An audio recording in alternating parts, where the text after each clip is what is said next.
What's up guys, JR Raymond back again, coming to you from inside our shop here in Waterford Lanes. It's BowlerX Pro Shop and Training Center, where today I'm going to talk to you a little bit about the release and the drills you should be doing and making sure you're doing them properly. I'm seeing some social media posts of people doing these drills, and I want to show you what they're doing that is incorrect, and then I'm going to show you what is also now correct that you should be doing. So we're going to talk about that here in a minute. Stay tuned.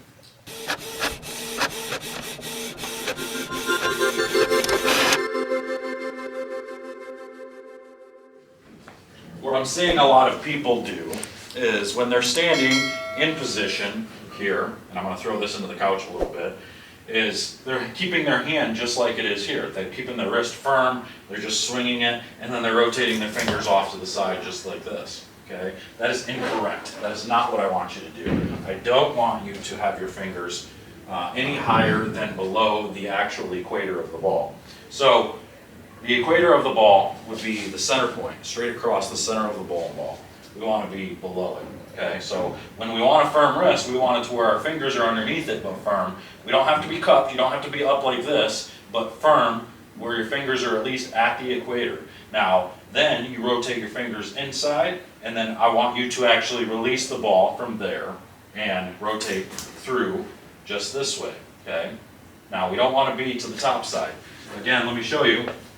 You do not want to be on the top. You don't want your palm facing down when you're doing this. Your palm should not face down. Your palm should face towards the pins. So you have to get your palm towards the pins. Stay this way.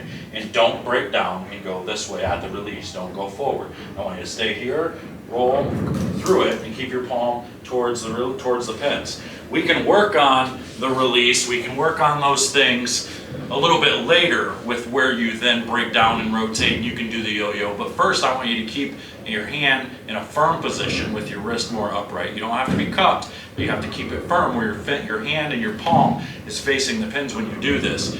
It's very crucial to keep your fingers below the equator of the ball, because that's where a lot of your leverage and power comes from. If you can't keep your hand below the equator of the ball, you're going to have to do some training. It might take a little bit of strength training to increase your wrist strength, your forearm strength, but it really doesn't take much. I know some really small people, some really small wrists that are able to just keep their wrist firm and hold on to that ball. If you're struggling to hold on to the ball, that means you need to check your fit. You need to make sure that that ball fits properly, because you shouldn't have to squeeze, you shouldn't have to struggle to hold on to it.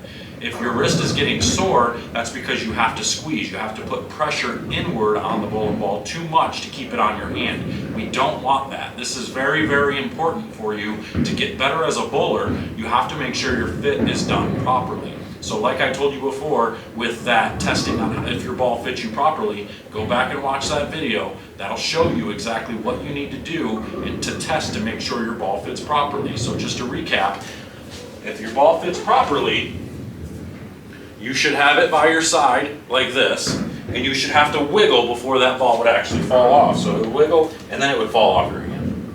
Okay?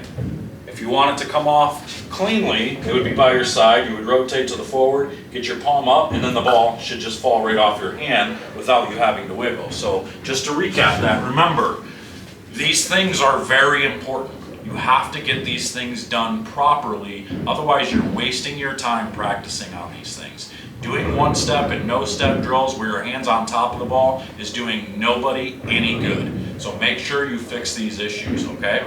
That's all I got for you. Just wanted to bring this to you because those things bother me when I see people doing these drills over and over again improperly. I love that you're out doing drills, but just make sure to do them properly, all right? I'm out of here, and we'll see you guys next time. Take care.